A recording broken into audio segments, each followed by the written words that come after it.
বন্ধুসকল welcome to YouTube channel. বন্ধুসকল আপোনালোকক মই সেইদিনতে আজি হৈছে 17 ডিচেম্বৰ তাৰিখ। বন্ধুসকল আপোনাক মই এখন বিষয়ত আপডেট দিবলৈ বিচাৰিছোঁ, ভাল আপডেট, গুড নিউজ ক'বলৈ গ'লে। কাৰণ গুড নিউজ কিয় নহয় বন্ধুসকল, হেল্থৰ ফালৰ পৰা DSS, DME, DSL, ESS চাৰিটা বিভাগ মিলি grade 3, grade 4 non technical vacancy তিনিটা ষ্টেপ মিলি 6000 পদ মুকলি হ'ব। বন্ধুসকল গেট 3ত ভেকেঞ্চি অলপমান বেছিকৈ থাকিব, 8 পাছৰ পৰা কিছুমান ভেকেঞ্চি বেছিকৈ থাকিব আৰু 12 পাছৰ পৰা ভেকেঞ্চি থাকিব বন্ধুসকল। আৰু সায়েন্স ষ্ট্ৰীমৰ ল'ৰা ছোৱালী এপ্লাই অনলাইন কৰিব পাৰিব। এই গেট 3, গেট 4 ভেকেঞ্চি বিষয়ত নিযুক্তি এটা হ'ব। গুড নিউজ, ভাল খবৰ, সকলো ভিডিঅ'টো শ্বেয়াৰ কৰি দিব। কাৰণ সাধাৰণতে হেল্থৰ ফালৰ পৰা হেল্থ মিনিষ্টাৰ সাধাৰণতে অসম চৰকাৰ সাধাৰণতে স্বাস্থ্যমন্ত্ৰী কেশৱ মহন্তই ইতিমধ্যে ঘোষণা কৰিছে, অতি সোনকালে সাধাৰণতে 6000 পদ পূৰণ কৰাব।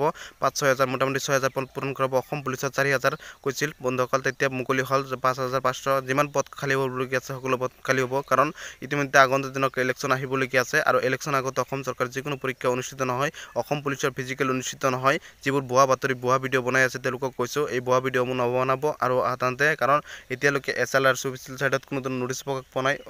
SLR অফিচিয়েল ছাইটত নোটিছ প্ৰকাশ পাব পৰীক্ষা হ'লে বা ফিজিকেল হ'লে বন্ধুসকল। সেইবাবে কৈছোঁ কোনো ধৰণৰ নোটিছ নোপোৱাকৈ আপোনালোকে ভুৱা ভিডিঅ'সমূহ নবনাব। আৰু আপোনালোকৰ ইলেকশ্যন চমুচাপি আহিছে, এইবোৰ পৰীক্ষা নাপাতে। আৰু ইতিমধ্যে হায়াৰ ছেকেণ্ডেৰী পৰীক্ষা আছে, মেট্ৰিকৰ পৰীক্ষা আছে, তাৰপিছত আপোনাৰ ইলেকশ্যন আছে, SSCৰ পৰীক্ষা আছে। এইবোৰ মাজতে কোনো ধৰণৰ সাধাৰণতে পৰীক্ষা ফিজিকেল নাপাতে মোৰ মতে। আৰু ইতিমধ্যে এপ্লাই হ'ব নতুনকৈ আৰু স্বাস্থ্য বিভাগত 6000 পদ বন্ধুসকল। বৃহৎ নিযুক্তি DSS, DME, DSL, ESS চাৰিটা বিভাগ মিলি।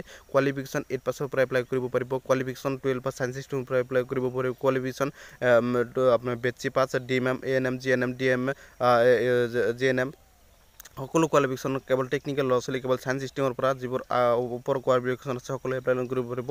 নন টেকনিকেলতো এপ্লাই কৰিব পাৰিব। তাৰপিছত আপোনালোকৰ কাষ্ট চাৰ্টিফিকেট ল'ৰা ছোৱালী ভেকেঞ্চি ৰিজাৰ্ভেশ্যন থাকিব পাৰে এইবাৰ সাধাৰণতে। আৰু সকলোবোৰ সাধাৰণতে কাট অফ লিষ্টত যাব, সকলো নিকাব হ'ব। যোৱা বছৰতে 3945টা পদ মুকলি হৈছিল, এইবাৰ 6000 পদ মুকলি হ'ব। মোটামুটি বহুত পদ বেছি মুকলি হ'ব।